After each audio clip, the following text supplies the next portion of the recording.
Not out ছিলেন Shimron Hetmyer. বন্ধুরা, ভারত বনাম ওয়েস্ট ইন্ডিজ ম্যাচে কি সত্যি হয়েছে বড় অন্যায়? টিম ইন্ডিয়া জিতে সেমিফাইনালে অলরেডি চলে গেছে, কিন্তু এই মুহূর্তে পাকিস্তানের ক্রিকেটারদের বিশাল অভিযোগ পুরো ভারতকে নিয়ে। তাই ইতিমধ্যেই পুরো ক্রিকেট বিশ্বে শুরু হয়েছে তুমুল বিতর্ক। তবে সত্যিটা কি? হ্যাঁ বন্ধুরা, ভারতীয় দল কাল দুর্দান্তভাবে ম্যাচ জিতে, তবে তারপরও পুরো ক্রিকেট দুনিয়ায় ঠিক কি চলছে, কোথায় কি সমালোচনা হচ্ছে, পাকিস্তানি ক্রিকেটাররাই বা কি বিশাল কিছু বলে দিল, সবই বলবো তোমাদের এই একটি ভিডিওর মাধ্যমে। কিন্তু তার আগে, কাল ভারতীয় দলের এই ফাটাফাটি জিতের কারণে যদি তুমি খুশি হয়ে থাকো, তাহলে ভিডিওতে একটি লাইক মন থেকে করে দিও। আর এই চ্যানেলে নতুন হয়ে থাকলে অবশ্যই আমাদের ক্রিকেট চ্যানেল ব্যাট বল খবরটিকে সাবস্ক্রাইব করে নিও। বন্ধুরা, টিম ইন্ডিয়া গতকাল ইন্ডিজকে হারিয়ে দিয়েছে এবং সেমিফাইনালে জায়গা করে নিয়েছে। কিন্তু এখন ভারতের এই জয়ের পর পাকিস্তান প্রশ্ন তুলছে এবং পাকিস্তান বলছে যে শিমরন হেটমায়ারকে যে আউট দেওয়া হয়েছে সেই সিদ্ধান্ত সম্পূর্ণ ভুল ছিল। শিমরন হেটমায়ার আউট ছিলেন নাকি নট আউট, তার ছবিগুলো আমি তোমাদের সামনে দেখাবো, প্রমাণ দেখাবো। কিন্তু সবার আগে কথা বলি যে পাকিস্তানের প্রাক্তন ক্রিকেটার মোহাম্মদ আমির কি বলেছে। তো দেখি। টি-20 বিশ্বকাপ চলাকালীন মোহাম্মদ আমির একটি পাকিস্তানি নিউজ চ্যানেলের সঙ্গে নিয়মিত অতিথি হিসাবে যুক্ত ছিলেন এবং ভারতের ম্যাচগুলো নিয়ে বিভিন্ন মন্তব্য করছিলেন। আর এখন তিনি বলেছেন যে হেটমায়ার আউট ছিলেন না। হ্যাঁ, মোহাম্মদ আমির এটাই বলেছেন। আর এখানে আমি হেটমায়ারের যে ছবি লাগিয়েছি, সেখানে দেখা যাচ্ছে যে যখন তাকে আউট দেওয়া হয় তখন সেই সিদ্ধান্ত নিয়ে কিছুটা বিতর্ক হয়েছিল। আমি আপনাদের একে একে সব ছবি দেখাবো, কিন্তু আগে মোহাম্মদ আমিরের পুরো বক্তব্য শুনে নিই। তিনি বলেছেন হেটমায়ার আউট ছিলেন না, তাকে ভুল আউট দেওয়া হয়েছে।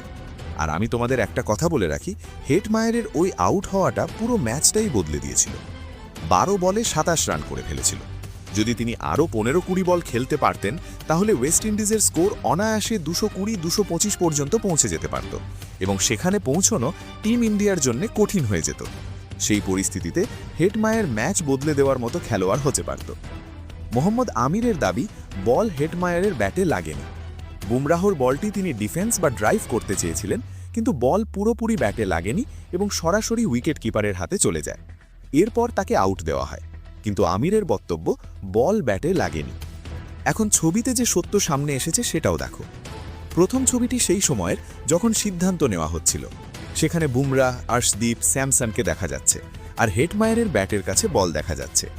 অন্য একটি অ্যাঙ্গেল থেকেও দেখা যাচ্ছে বল ব্যাটের কাছাকাছি। পরের ফ্রেমে একটি জিগজ্যাগ লাইন দেখা যায়, যেখানে বল ও ব্যাট কাছাকাছি দেখাচ্ছে, কিন্তু কোনো অ্যাঙ্গেল থেকেই স্পষ্টভাবে দেখা যাচ্ছে না যে বল ব্যাটে লেগেছে বা ডিফ্লেকশন হয়েছে। তবে সেই ক্রিস ক্রস লাইনগুলো দেখা যাচ্ছে। আরেকটি ছবিতে আরও পরিষ্কার বোঝা যায় যে ব্যাট ও বলের মাঝে ফাঁকা জায়গা দেখা যাচ্ছে। তবুও সেই লাইনগুলো তৈরি হয়েছে এবং বুমরাহ উদযাপন শুরু করে দেন। প্রশ্ন উঠছে, যদি বল ব্যাটে না লাগে তাহলে সেই লাইনগুলো এলো কোথা থেকে? আরেকটি ছবিতে দেখা যাচ্ছে বল তখন ব্যাট থেকে অনেকটা দূরে চলে গেছে, তবুও হালকা লাইন দেখা যাচ্ছে। এমনকি হেটমায়ার নিজেও ইশারা করে বোঝাচ্ছেন যে ব্যাট ও বলের মাঝে ফাঁক ছিল। টিম ইন্ডিয়া তখন উদযাপন করছে, কিন্তু হেটমায়ার স্পষ্ট বলছেন বল ও ব্যাটের মাঝে ফাঁক ছিল। এখানেই আসল রহস্য। কখনো কখনো এমন হয় যে এক ফ্রেম আগে বল ব্যাটে লেগে যায় এবং পরের ফ্রেমে বল দূরে সরে যায়, কিন্তু সেই শব্দ স্নিকোতে ধরা পড়ে। হয়তো এখানেই বিভ্রান্তি হয়েছে। হয়তো হেটমায়ার ঠিক বলছেন, হয়তো প্রযুক্তি ঠিক ছিল, হয়তো মোহাম্মদ আমিরের কথাও ঠিক। বিষয়টি পুরোপুরি পরিষ্কার করা কঠিন। অবশেষে আম্পায়ার তাকে আউট দেন। এরপর ওয়েস্ট ইন্ডিজের কোচ সম্পূর্ণ অবাক হয়ে যান। তিনি পাশে বসা একজনকে জিজ্ঞেস করতে থাকেন, যখন ব্যাট ও বলের মাঝে এত দূরত্ব ছিল, তাহলে আউট দেওয়া হলো কেন? তাই বলা যায় শিমরন হেটমায়ারকে আউট দেওয়ার সিদ্ধান্তটি বিতর্কিত ছিল। প্রথম নজরে মনে হচ্ছে বল ব্যাটে লাগেনি এবং হেটমায়ার নিজেও আপত্তি তুলছেন, কিন্তু প্রযুক্তিতে স্পাইক এসেছে, স্নিকোতে শব্দ ধরা পড়েছে। অনেক সময় এমন হয় যে ফ্রেমে আমরা স্থির ছবি দেখি, সেখানে বল ব্যাটে লাগতে দেখা যায় না, কারণ এক ফ্রেম আগে সেটি লেগে গেছে। সিদ্ধান্তটি অবশ্যই বিতর্কিত ছিল। যদি হেটমায়ার আরও কিছুক্ষণ খেলতে পারতেন, তাহলে ওয়েস্ট ইন্ডিজ 220-225 রানে পৌঁছে যেতে পারত, কিন্তু তিনি আউট হয়ে যান এবং এই বিশ্বকাপে তার ঝড়ো ইনিংস বড় আকার নিতে পারেনি। মোহাম্মদ আমির কি বলেছেন তা জানলে, ছবিতে যা দেখা গেছে তাও জানলে।